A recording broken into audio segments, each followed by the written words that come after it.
Wouldn't you feel afraid if you were in a tunnel and an earthquake happened? I'm sure that I would feel afraid, but now that I've done my research, I think my tone has changed.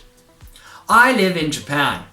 Japan is on the Ring of Fire, which is a big ring around the Pacific Ocean where volcanoes and earthquakes happen a lot.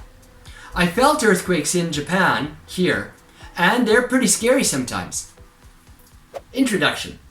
Hi, and welcome to the Les Ferris Podcast, episode number 314.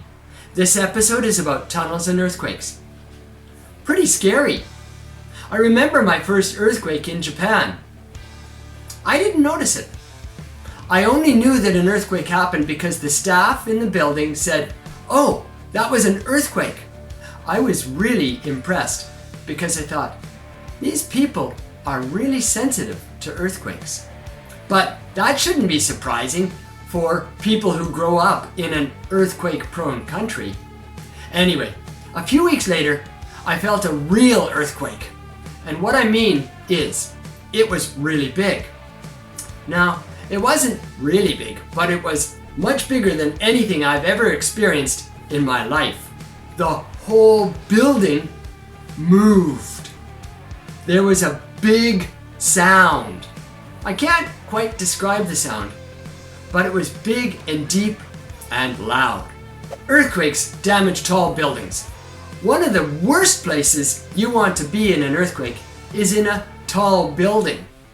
There's a thing called inertia.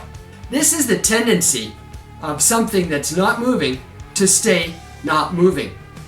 That means that tall buildings get shaken at the bottom and start to flex.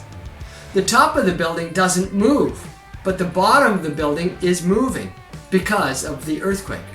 Eventually, the top starts moving, but it's not moving the same as the bottom. So the whole building is flexing. But these things are made of steel and concrete. They're not made to flex. Houses. The 1995 Great Hanshin earthquake displayed that on a smaller scale.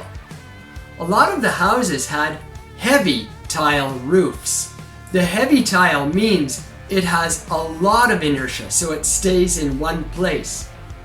The bottom of the house is being shaken by the earthquake and moved. When the top of the house and the bottom of the house are not moving in the same direction, then things break and the houses fall down. It was a very damaging situation. Tunnels. Now, tunnels are a different story. Number one, if you're tunneling in really hard rock, it's probably going to be even safer.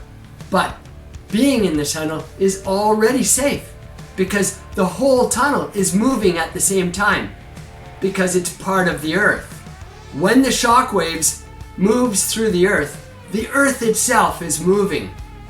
All of it is moving together. This means that there's not very much damage in the tunnels. Okay. Don't go crazy here. It doesn't mean tunnels are perfectly safe. It just means they're quite a bit safer than the buildings above ground. There are cases where tunnels were damaged quite a bit in earthquakes here in Japan. But for the most part, tunnels come out okay. If you had a choice to be in a tunnel or a skyscraper during an earthquake, you should take the tunnel. It's a lot safer. But it's still an earthquake. It's dangerous. It might not sound safe, but we found over the years that tunnels are not that bad.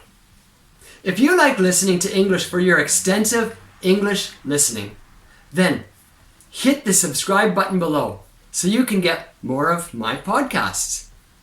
I'd love it if you made a comment below too. Tell me about your experiences with earthquakes. Thanks for listening.